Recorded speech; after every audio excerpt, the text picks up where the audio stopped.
अब कहानी के आगे भाग 15। श्री राम जी और लक्ष्मण जी मुनि के साथ चले।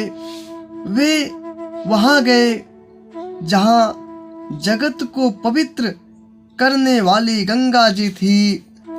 महाराज गाधी के पुत्र विश्वामित्र ने वह सब कथा कह सुनाई जिस प्रकार देव नदी गंगा जी पृथ्वी पर आई थी।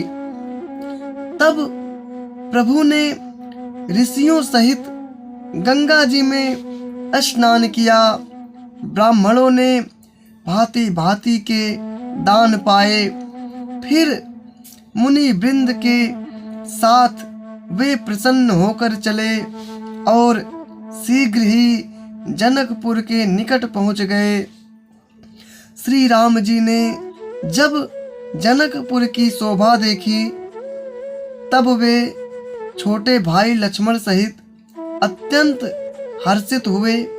वहां अनेकों बावलियां, कुएं, नदी और तालाब हैं जिनमें अमृत के समान जल है और मणियों की सीढ़ियां बनी हुई हैं।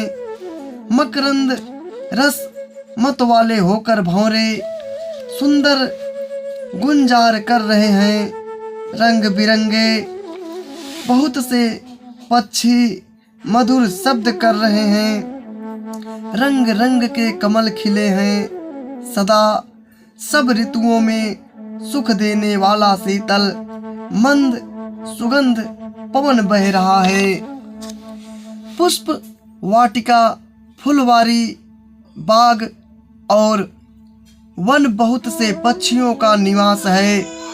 फूलते फलते और सुंदर पत्तों से लदे हुए नगर के चारों ओर सुशोभित है।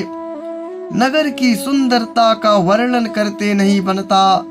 मन जहां जाता है वहीं लुभा जाता है, रम जाता है। सुंदर बाजार हैं, मणियों से बने हुए विचित्र छज्जे हैं, मानो ब्रह्मा ने उन्हें अपने हाथों से बनाया है। कुबेर के समान श्रेष्ठ धनी व्यापारी सब प्रकार की अनेक वस्तुएं लेकर दुकानों में बैठे हैं। सुंदर चौराहे और सुहावनी गलियां सदा सुगंध से सींची रहती हैं। सबके घर मंगलमय है और उन पर चित्र कढ़े हैं जिन्हें मानो कामदेव रूपी चित्रकार ने अंकित किया है। नगर के सभी स्त्री पुरुष सुंदर पवित्र साधु स्वभाव वाले धर्मात्मा ज्ञानी और गुणवान हैं।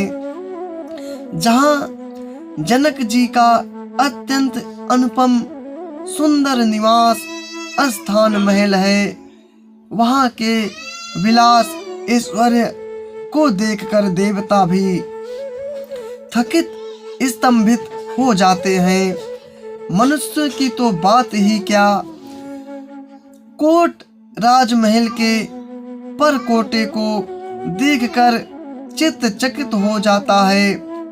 ऐसा मालूम होता है मानो उसने समस्त लोगों की शोभा को रोक घेर रखा है।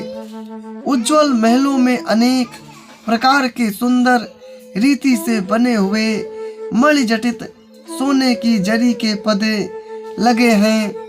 सीता जी के रहने के सुंदर महल की शोभा का वर्णन किया ही कैसे जा सकता है।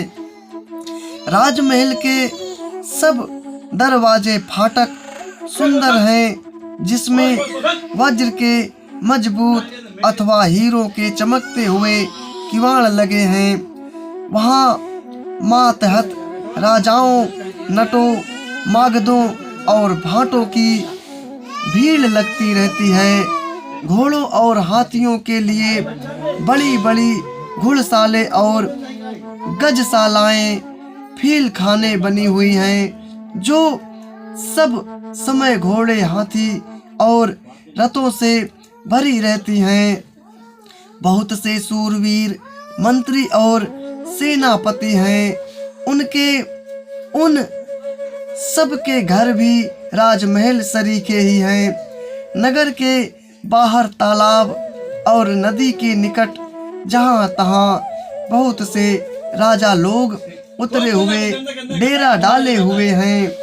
वहीं आमों का एक अनुपम बाग देखकर, जहाँ सब प्रकार के सुभीते थे और जो सब तरह से सुहावना था, विश्वामित्र जी ने कहा, हे सुजान रघुवीर, मेरा मन कहता है कि यहीं रहा जाए। कृपा के धाम श्री रामचंद्र जी बहुत अच्छा स्वामिन कहकर वहीं मुनियों के समूह के साथ ठहर गए।